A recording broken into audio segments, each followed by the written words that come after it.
અને હવે વાત કરવી છે વિરોધની આગની. છેલ્લા કેટલાય દિવસથી પરસોત્તમ રૂપાલા સામે ક્ષત્રિય સમાજનો રોષ દિવસે અને દિવસે વધુ ને વધુ ભભૂકી રહ્યો છે. અને એ બધાની વચ્ચે રજવાડાઓની અંદર પણ હવે તડા પડતા દેખાઈ રહ્યા છે. એક તરફ જે રજવાડાઓ માટેનું નિવેદન હતું, જેના જ કારણે આખો વિરોધ ઊભો થયો છે રૂપાલા સામે, રૂપાલાની ટિકિટ રદ કરવા માટે ક્ષત્રિય સમાજ મક્કમ દેખાઈ રહ્યો છે. 14મી રતનપરની અંદર મહાસંમેલન યોજવામાં આવવાનું છે. ઠેર ઠેર વિરોધ પ્રદર્શન થઈ રહ્યું છે. આ બધા વચ્ચે રૂપાલા ફોર્મ ભરવા માટે મક્કમ છે. 16 તારીખે ફોર્મ ભરવાના છે. આ બાજુ જામ સાહેબનો યુટર્ન આવ્યો છે. ગઈકાલે જામ સાહેબે કહ્યું હતું કે રૂપાલાને આ માફી માંગવી જ જોઈએ. રૂપાલાએ આ કર્યું છે, બિલકુલ ખોટું છે. ક્ષત્રિય સમાજની તરફેણનો એ પત્ર હતો અને માત્ર 24 કલાકની અંદર જ એ પત્રની બીજો પત્ર એક સામે આવે છે. જામ સાહેબનો જ એ પત્ર છે, શત્રુશલ્યસિંહજીનો, અને એમાં એમણે વાત કરી છે ક્ષમા વીરસ્ય ભૂષણમની, કે ક્ષમા એ વીરોનું આભૂષણ છે અને માટે જ કેટલીક શરતો મૂકી છે. જો રૂપાલા એનું પાલન કરે તો માફ કરવાની વાત કરી છે. એની સાથે સાથે અલગ અલગ જગ્યાએથી માંધાતા સિંહની પણ વાત સામે આવી છે. સાથે જ લુણાવાડાના મહારાણાની પણ વાત સામે આવી છે અને તેમણે ક્ષત્રિય સમાજનો સાથ આપ્યો છે.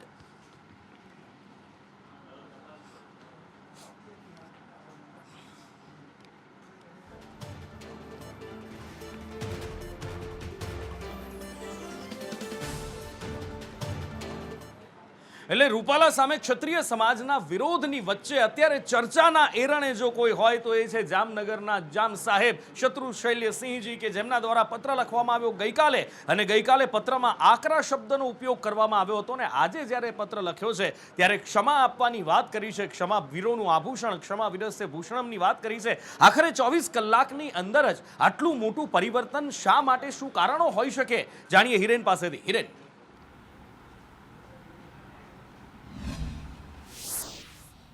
જામનગરના રાજવી શત્રુશલ્ય મહારાજે પત્ર ગઈકાલે લખ્યો હતો ને એ પત્રની અંદર લોકશાહી ઢબે એનો વિરોધ કરી અને લોકશાહીમાં આવા લોકોને હરાવવા માટેનું સૂચના અથવા તો પત્રમાં ઉલ્લેખ કરવામાં આવ્યો હતો.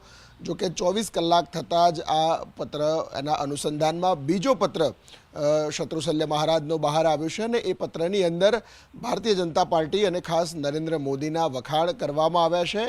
ત્રીજી ટર્મ નરેન્દ્ર મોદીની છે અને એ ગુજરાત સહિત ભારત અને વિશ્વ માટે પણ જરૂરી હોવાનું કહી અને પરસોત્તમ રૂપાલાએ 2 વખતે માફી માગી છે, એ પ્રકારની વાત પણ એમાં ઉલ્લેખ કરવામાં આવ્યો છે. સાથે શત્રુશલ્ય મહારાજે એ પણ કહ્યું છે કે સમાજના આગેવાનો, ધર્મગુરુઓ અને પ્રતિષ્ઠિત લોકોની વચ્ચે એમણે માફી માગવી જોઈએ અને એના આધારે એમણે માફ કરવા જોઈએ, એ પ્રકારની વાત પણ શત્રુશલ્ય મહારાજ છે જામનગરના રાજવી, એમણે કરી છે.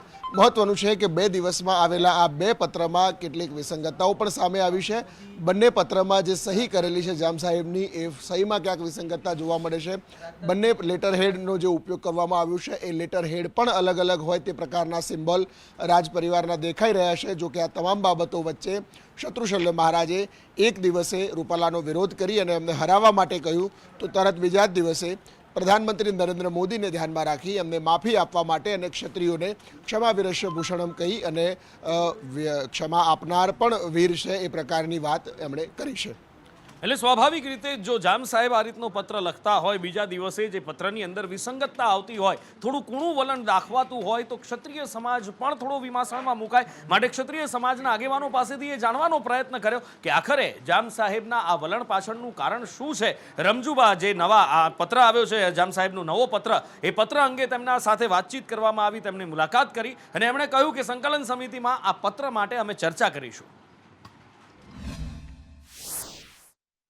રાજકોટમાં સંમેલન યોજાનાર છે. જામ સાહેબે ફરી એક વખત પત્ર લખીને એવું કીધું છે કે જો ધર્મગુરુઓ અને સમાજના આગેવાનો સાથેની હાજરીમાં પરસોત્તમ રૂપાલા માફી માગી લે તો તેને માફ કરવા જોઈએ. આ વાતને તમે કઈ રીતે જોઈ રહ્યા છો અને તમે જામ સાહેબને આમંત્રણ પાઠવશો કે કેમ રાજકોટમાં જે સંમેલન યોજાવાનું? સૌથી પહેલાં અમે જામ સાહેબને મળવાનો પ્રયત્ન કરશું અને પછી બીજી વાત બધી થઈ શકે. 1 કલાક પહેલાં તમારું નિવેદન હતું કે જામ સાહેબની વાતને માન્ય રાખવી જોઈએ. 2 રાજવીઓના ગઈકાલે સ્ટેટમેન્ટ આવ્યા, માંધાતાસિંહ અને જામ સાહેબ. માંધાતાસિંહના સ્ટેટમેન્ટ કરતાં જામ સાહેબનું જે નિવેદન છે તેને સૌએ માન્ય રાખવું જોઈએ તેવું તેણે કીધું. હવે ફરી એક વખત જામ સાહેબનું જે નિવેદન છે તેને માન્ય રાખશો? પૂજ્ય જામ સાહેબે જે કંઈ નિવેદનમાં સુધારો કર્યો કે ફેરફાર કર્યો એના પાછળનો એમને મળ્યા પછી જ ખ્યાલ આવે. એ પહેલાં આપણે કાંઈ કહીએ તો એ યોગ્ય ન કહેવાય.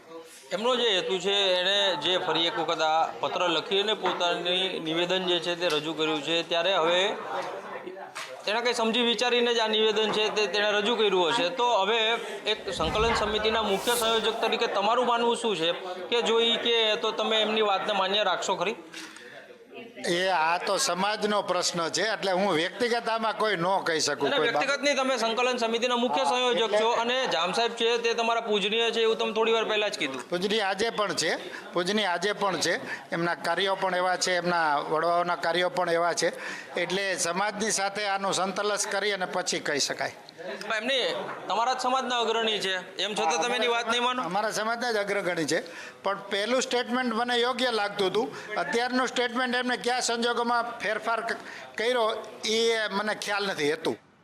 એટલે સંયોજક સમિતિ પણ એ અસમંજસમાં છે કે શત્રુશલ્યસિંહજીએ જામ સાહેબે આખરે બીજો પત્ર જે જાહેર કર્યો છે તો એ બીજો પત્ર કેમ અને શું કારણથી અને કેમ, પણ આ બધા વચ્ચે રજવાડાઓની અંદર તડા પડતા હોય એવું સ્પષ્ટ દેખાઈ આવે છે. કોઈ રૂપાલાના સમર્થનમાં દેખાઈ રહ્યું છે અથવા તો થોડી કૂણી લાગણી દર્શાવી રહ્યું છે, તો બીજી બાજુ કેટલાક રજવાડા એવા છે કે જે હજી પણ ક્ષત્રિય સમાજની સાથે ઊભા હોય એવું કહી રહ્યા છે. અને એમાંથી જ એક છે લુણાવાડાના મહારાજા. જી હા, લુણાવાડાના મહારાજાએ રૂપાલાનો વિરોધ કર્યો છે અને સ્પષ્ટપણે તેમણે કહ્યું છે કે આજે પણ તેઓ ક્ષત્રિયની સાથે છે. મહારાણા સિદ્ધરાજસિંહજીએ ક્ષત્રિયોને સમર્થન આપ્યું છે અને પત્ર લખી રૂપાલાનો વિરોધ વ્યક્ત કર્યો છે.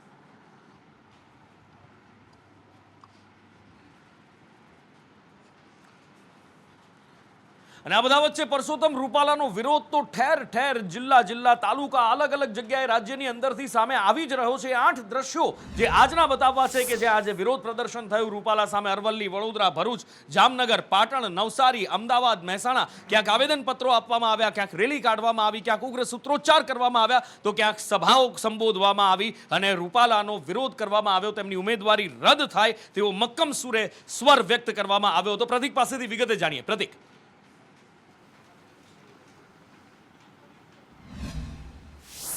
નુપુર, પુરુષોત્તમ રૂપાલાએ ભલે તેમનું ફોર્મ ભરવાની તારીખ જાહેર કરી નાખી હોય, પરંતુ તેમનો જે રોષ છે ક્ષત્રિય સમાજમાં તે હજુ પણ ઓછો નથી થઈ રહ્યો અને હજુ પણ તેમનો રોષ ઠેર ઠેર જોવા મળ્યો છે. ખાસ કરીને ગ્રામ્ય વિસ્તારોમાં તેમનો રોષ થઈ રહ્યો છે અને ભાજપના જે પણ આગેવાનો ગામોમાં જઈને પ્રચાર કરવા માંગી રહ્યા છે તેમને અટકાવવામાં આવી રહ્યા છે. તેમનો જે રથ છે તેને અટકાવવામાં આવી રહ્યો છે. વિગતવાર વાત કરીએ તો ખેડાના ઠાસરામાં ક્ષત્રિય સમાજનો વિરોધ સામે આવ્યો હતો કે જ્યાં આગળ ભાજપના કાર્યકર્તાઓ પ્રચાર માટે ગયા હતા તેમને રોકવામાં આવ્યા હતા અને ગામમાં તેમને પ્રવેશ ન હોવાનું કહેવામાં આવ્યું હતું. આ સાથે જો વાત કરવામાં આવે તો વિરમ ગામના ચકવાડા ગામમાં પણ ક્ષત્રિય સમાજે ભાજપ માટે પ્રવેશબંધી કર્યા હોવાના પોસ્ટર માર્યા છે અને જે પણ ભાજપના કાર્યકર્તાઓ ત્યાં પ્રચાર માટે જઈ રહ્યા છે તેમને અટકાવવામાં આવી રહ્યા છે. આ સાથે જ જો વાત કરવામાં ધોળકાના કોટ ગામમાં પણ ક્ષત્રિય સમાજનો વિરોધ જોવા મળ્યો છે, કારણ કે પુરુષોત્તમ રૂપાલાએ હજુ સુધી તેમની ઉમેદવારી પરત નથી ખેંચી, જે માંગ છે ક્ષત્રિય સમાજની, અને હજુ પણ તેમણે જાહેર કર્યું છે કે 16મી તારીખે તેઓ ફોર્મ ભરવાના છે. ત્યારે ચોક્કસથી વિરોધ દિવસે ને દિવસે વધી રહ્યો છે અને અલગ અલગ જિલ્લાના ગામમાં ક્ષત્રિય સમાજ દ્વારા પ્રવેશબંધીના પોસ્ટર લગાવવામાં આવે છે, જેને લઈને હવે ભાજપના જે કાર્યકર્તાઓ છે, નેતાઓ છે, તેમાં મુશ્કેલી અને તેમની ચિંતામાં વધારો થયો છે. અને રાજકીય ગરમી પણ એટલી જ વધી રહી છે. એટલે કે એક બાજુ વિરોધ પ્રદર્શન થઈ રહ્યા છે, એક પુરુષોત્તમ રૂપાલાના નામે ક્ષત્રિય સમાજ ઠેર ઠેર વિરોધ પ્રદર્શન, વિરોધની આગ દેખાઈ રહી છે, તો બીજી બાજુ રાજકીય ગરમી પણ ચરમ ઉપર દેખાઈ રહી છે. ભારતીય જનતા પાર્ટી વર્સિસ કોંગ્રેસ સામ સામે આકરા વાકબાણ છૂટી રહ્યા છે. મુકુલ વાસનિક ગુજરાતમાં આવ્યા અને ગુજરાતમાં એરપોર્ટ પર પગ મૂકતાની સાથે જ તેમણે ભારતીય જનતા પાર્ટી પર પ્રહાર કર્યા અને સામે ભારતીય જનતા પાર્ટીમાંથી યમલ વાસે પણ વળતો પ્રહાર કર્યો. क्यों ऐसा कोई करता है कि दूसरे दलों के लोगों को तोड़कर अपने में शामिल क्यों करते हैं? जब अपने आप में भरोसा नहीं होता है तब दूसरे दलों के नेताओं को तोड़कर, किसी को डराकर, किसी को धमकाकर, किसी को लालच देकर, किसी को फरेब की तरीकों से वो अपने आप में शामिल करने की कोशिश कर रहे हैं. કોંગ્રેસ પાર્ટી છેલ્લા 10 વર્ષમાં સત્તાની બહાર રહી અને પ્રજાથી તદ્દન વિમુખ થઈ ગઈ છે. જ્યારે સત્તામાં હતા ત્યારે પણ પ્રજાથી વિમુખ હતા. તેમણે આ 10 વર્ષમાં જે વિકાસ થયો છે, લોકોનું જીવન ધોરણ જે ઊંચું આવ્યું છે અને એ જે દેશનો આર્થિક અને તમામ ક્ષેત્રે વિકાસ થયો છે એ જોઈ નથી શકતા, અને જોઈ શકે તો એમનાથી સહન થતો નથી. કોઈ પણ જાતની એમની પાસે કોઈ પ્લાન નથી, કોઈ એજન્ડા નથી. એટલા માટે તેઓ માત્ર ભાજપના આગેવાનોની અને માનનીય પ્રધાનમંત્રીની ટીકા કરવા સિવાય કાંઈ કરી શકતા નથી. એટલે ચૂંટણી આવે ત્યારે સ્વાભાવિક રીતે આકરા વાગબાણ છૂટતા જ હોય અને શબ્દોની માયાજાળ રચાતી હોય અને શબ્દ ઘણું બધું કહી જતા હોય, કરી જતા હોય, આપણે જોયું છે. અને એમાં જ શબ્દોના આકરા વાગબાણ છોડવા માટે જાણીતા ગેનીબેન ઠાકોર કે જે રેખા ચૌધરી ઉપર એમના પ્રતિદ્વંદી છે, જે બનાસકાંઠા બેઠક પરથી લડી રહ્યા છે, તેમના ઉપર ઘણા લાંબા સમયથી અલગ રીતે પ્રહાર કરતા આવ્યા છે. પણ આ વખતે ગેનીબેનનું એક નવું સ્વરૂપ જોવા મળ્યું, એક કટાક્ષવાળું સ્વરૂપ હતું. આજે જ્યારે એક સભાને સંબોધન કરી રહ્યા હતા ગેનીબેન ઠાકોર, ત્યારે ગેનીબેને રેખાબેન ચૌધરી ઉપર કટાક્ષ કરતા કેટલાક વાગબાણ છોડ્યા. ઉમેદવારોની બધા સામેના વોટ માંગે અને એ ભાષણમાં કે આપણે દેશના વડાપ્રધાનને અનેક વખત નામ લઈને એમ કે આપણે મોદી સાહેબને વોટ આપો, એટલા માટે અમે તમારી પાસે વિકાસના કામો માટે વોટ માંગવા આવ્યા છીએ. આવી મોદી સાહેબના નામે વાતો બધી થાય ત્યારે અમારા બધા આગેવાનો વાત કરે કે આપણે દીકરાની હગાઈ કરવાની હોય ત્યારે સામેવાળા જોવા આવે તો પેલા દીકરાને જોવાય કે એના હારાને જોઈને હગાઈ કરે. પેલા તો મૂર્તિયાને જોવે ને કે ભાઈ આ મૂર્તિઓ પસંદ છે, પછી મિલકત એના હારાની કેટલી થઈ બરોબર એમ. પહેલી શરૂઆતમાં તો પસંદ આવવું જોઈએ કે ના આવવું જોઈએ.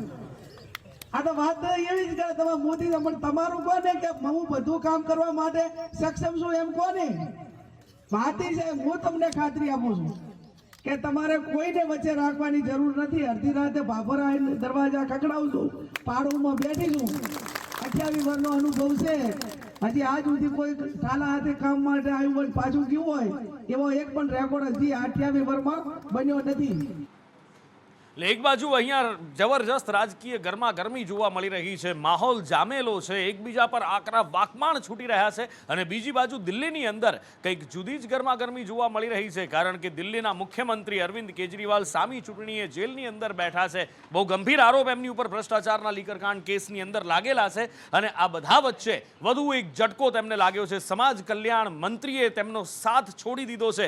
જી હા, સમાજ કલ્યાણ મંત્રીએ રાજીનામું આપી દીધું છે આમ આદમી પાર્ટીમાંથી. અને રાજીનામું આપ્યા બાદ તેમનું કહેવું છે કે અહીંયા અપમાન થઈ રહ્યું હતું, દલિતોનું અપમાન થતું હતું, સાથે જ ભ્રષ્ટાચારના આરોપ પણ મંત્રી રાજકુમાર આનંદે લગાવ્યા. શું કહ્યું તેમણે આપને અલવિદા કહીને, એ જુઓ. मेरे लिए मंत्री पद पर रहकर इस सरकार में काम करना असहज हो गया है. मैं अब इस पार्टी, इस सरकार और अपने मंत्री पद से इस्तीफा दे रहा हूँ, क्योंकि मैं इन भ्रष्ट आचरणों में अपना नाम नहीं जुड़वाना चाहता. मैं नहीं समझता कि हमारे पास शासन करने की कोई नैतिक ताकत बची है. તો ભારતીય જનતા પાર્ટી પણ દિલ્હીની અંદર આકરા પાણીએ દેખાઈ રહી છે. આપ કાર્યાલયની સામે ભારતીય જનતા પાર્ટીના મોટી સંખ્યામાં કાર્યકરો પહોંચી ગયા અને વિરોધ પ્રદર્શન કર્યો કેજરીવાલના રાજીનામાની, અથવા તો એમને ખુરશી છોડવા માટેની, મુખ્યમંત્રીની ખુરશી છોડવા માટેની માંગ કરી રહ્યા છે. ઉગ્ર વિરોધ પ્રદર્શન થઈ રહ્યું છે. અને આ બધા વચ્ચે કાર્યકર્તાઓ શું કહે છે, શું માંગ છે તેમની, એ જુઓ. देखिए, अब तो ये पूरी तरह से स्पष्ट है कि केजरीवाल जी भ्रष्ट है और ये भी साफ हो गया. और हाईकोर्ट की इतनी तल्ख टिप्पणियां रही हैं कि इस देश में दो तरह के कानून नहीं हो सकते. एक कानून ऐसा जो आम साधारण नागरिकों के लिए हो और एक कानून सुल्तान साहब के लिए हो, सीएम साहब के लिए हो. हाईकोर्ट ने ये भी कहा है कि उनके पास इनफ मटेरियल है, यानी कि बहुत सबूत हैं जिसके आधार पर ये पूरी कानूनी प्रक्रिया हुई है. हाईकोर्ट ने ये भी कह दिया है कि कोई भी सियासी दलीलें नहीं चलेंगी. केजरीवाल राजनीति में उतरा था कि मैं दिल्ली को लंदन और पेरिस बनाऊंगा, महिलाओं को सुविधाएं दूंगा, स्कूल कॉलेज बनाऊंगा. लेकिन उस केजरीवाल ने दिल्ली को सबसे पहले आते ही भ्रष्ट से भर दिया, शराब से डुबो दिया. लाइव चला दो बैनर.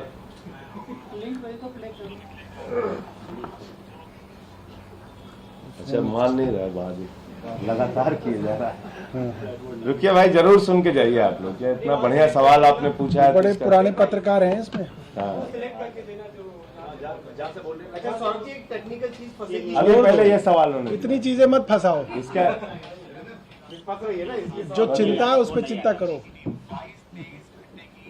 सही, इसको टच करो. आ गई थी और शुक्रवार यानी कि आज सुबह ईडी की टीम निकली है. सर, बहुत बहुत स्वागत है आपका. 22-23 घंटे ईडी की टीम आपके घर पे रही.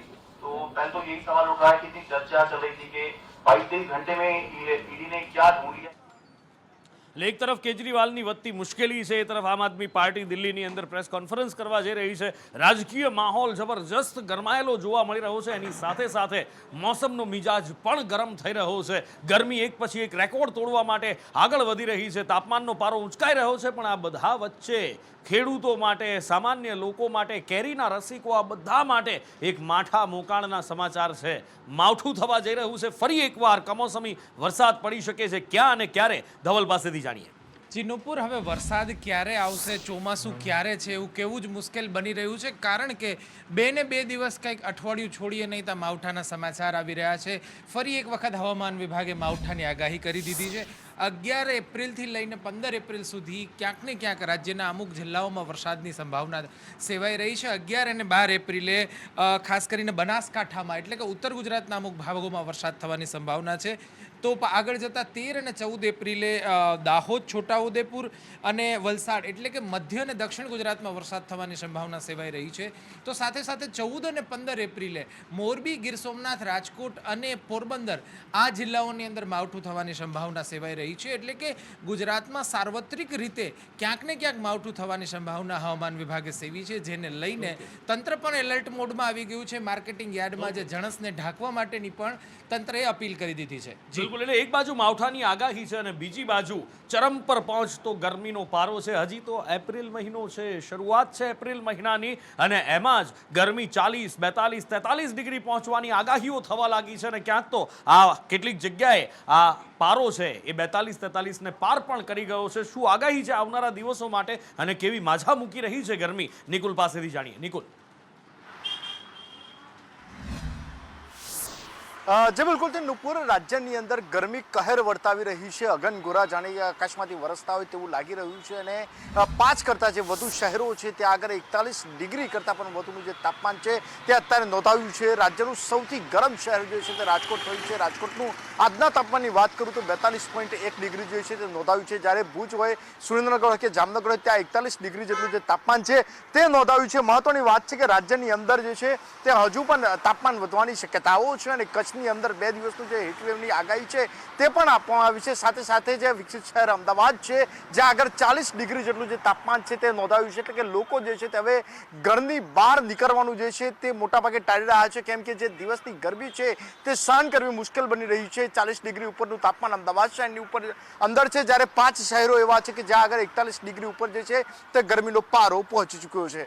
જી, અને આગળ વાત કરવી છે નકલીની બોલબાલાની. દરેક જગ્યાએ બધું જ નકલી મળતું હોય છે. ખાવા પીવાની વસ્તુઓથી લઈને ટોલ નાકા નકલી, સરકારી અધિકારીઓ નકલી, સરકારી કચેરીઓ નકલી, ને આ બધા વચ્ચે નકલી ઘી ઝડપાયું છે. એવું નકલી ઘી કે જેમાં ઘીને દૂધ સાથે કોઈ લેવા દેવા જ નથી. રાજકોટમાંથી આ ઘીનો કાળો કારોબાર સામે આવ્યો છે. એવો કાળો કારોબાર કે જે તમને મોતના મોઢા સુધી લઈ જઈ શકે છે. તમને, તમારા બાળકોને એ મોતના મુખ સુધી લઈ જઈ શકે, અથવા તો હોસ્પિટલના બિછાને લઈ જાય. કારણ કે દૂધમાંથી સામાન્ય રીતે ઘી બને છે. સામાન્ય રીતે નહીં, આમ તો દૂધમાંથી જ ઘી બનતું હોય છે. પણ આ જે ઘી પકડાયું છે, જે નમૂના માર્કેટમાંથી રાજકોટમાં લેવામાં આવ્યા હતા, એને દૂધ સાથે કોઈ લેવા દેવા નથી. પામોલીન તેલ હળદરમાંથી બનાવવામાં આવતું હતું. અને અહીંયા આઘાતજનક વાત એ છે કે નમૂના લેવાય એના 2 મહિના પછી રિપોર્ટ આવે છે, ત્યાં સુધીમાં તો કેટલુંય ઘી વેચાઈ જાય છે. કેટલાય લોકોને મોતના મોઢા સુધી પહોંચાડવાનો આ કારસો રચાઈ જાય છે.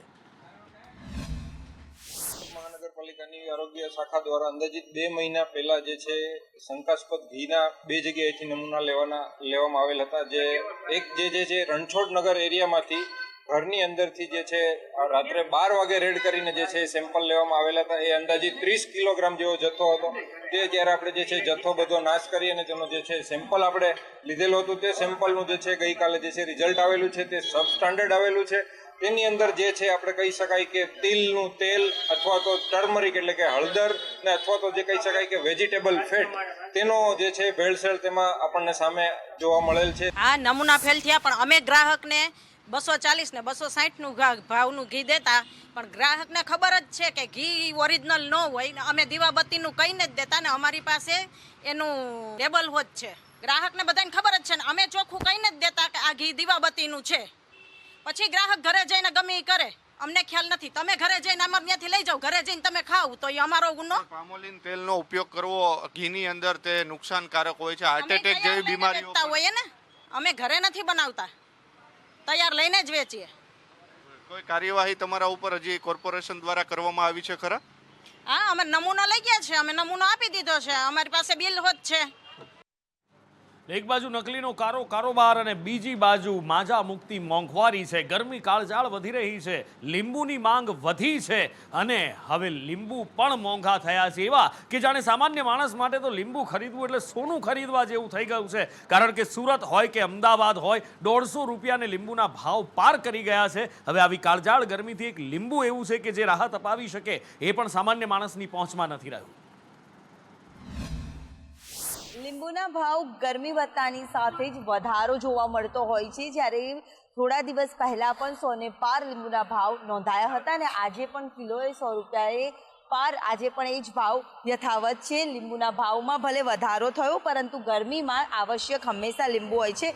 વડીલ, લીંબુ કેટલું આવશ્યક છે એ પણ ગરમીમાં શહેરીજનો સૌથી વધારે પ્રિય લીંબુ હોય છે, ત્યારે એના ભાવ પણ 100 ને પાર થતા હોય છે. તેમ છતાંય લેવા પડે એ મજબૂરી થઈ જાય છે.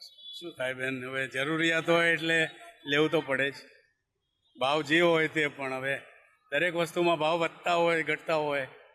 જ્યારે 30ના 500 આપે છે અને 20ના 500 આપે છે સિઝન ના હોય ત્યારે. એટલે લીંબુના ભાવ જે વધી રહ્યા છે, હાલ કેટલા ભાવ છે માર્કેટમાં? કિલોએ કેટલા ભાવે મળી રહ્યા છે લીંબુ? 100 રૂપિયા કિલો મળે છે. આ 80 રૂપિયા કિલો. નાની સાઈઝ જોઈએ તો 80 રૂપિયા, મોટી સાઈઝ 100 રૂપિયા કિલો. એટલે 160 રૂપિયા કિલો મળવા. 60 થી લઈને અલગ અલગ જેવા લીંબુ તેવા ભાવ, તેની કિંમત છે તે નોંધાઈ રહેલી જોવા છે તે મળી રહી છે. કાળઝાળ ગરમીમાં લીંબુના ભાવમાં પણ જે વધારો થયો છે, એટલે કે 160 સુધીનો ભાવ છે તે કિલોએ જોવા અમદાવાદના માર્કેટમાં મળી રહ્યો છે. કેમેરામેન મનીષ વાણિયા સાથે દિવ્યા ચૌહાણ, સંદેશ ન્યૂઝ, અમદાવાદ. અને આગળ વાત કરવી છે બાબા રામદેવ અને બાલકૃષ્ણ બંનેની, કે જેમાં કોર્ટે એમને વારંવાર ટકોર કરી પણ તેમ છતાં કોર્ટનું માન્યું નહીં અને હવે બરાબરના ફસાયા છે. એવા કે કોર્ટ એમની માફી સ્વીકારવા પણ હવે તૈયાર નથી. અંકિત પાસેથી જાણીએ.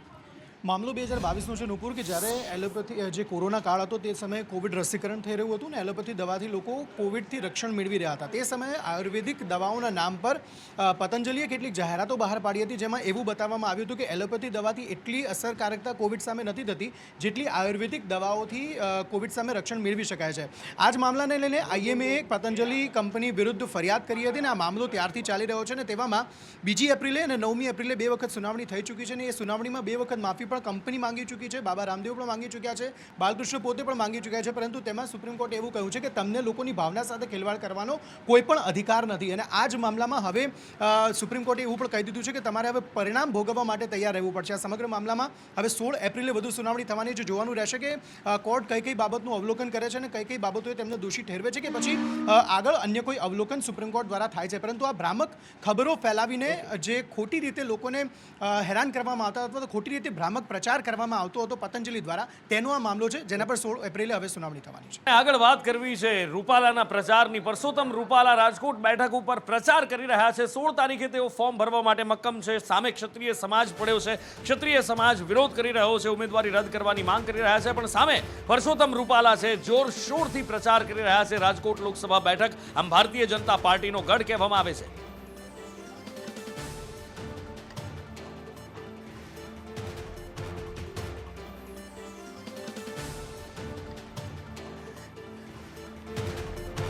ભાજપના કાર્યકરો હોય કે પછી રૂપાલા હોય, એમની સાથે એમની ટીમ હોય, બધા જ પ્રચારની અંદર લાગ્યા છે. અને દ્રશ્યો અત્યારે તમે જોઈ રહ્યા છો રાજકોટથી. આ સીધા જ દ્રશ્યો અમે આપને બતાવી રહ્યા છીએ.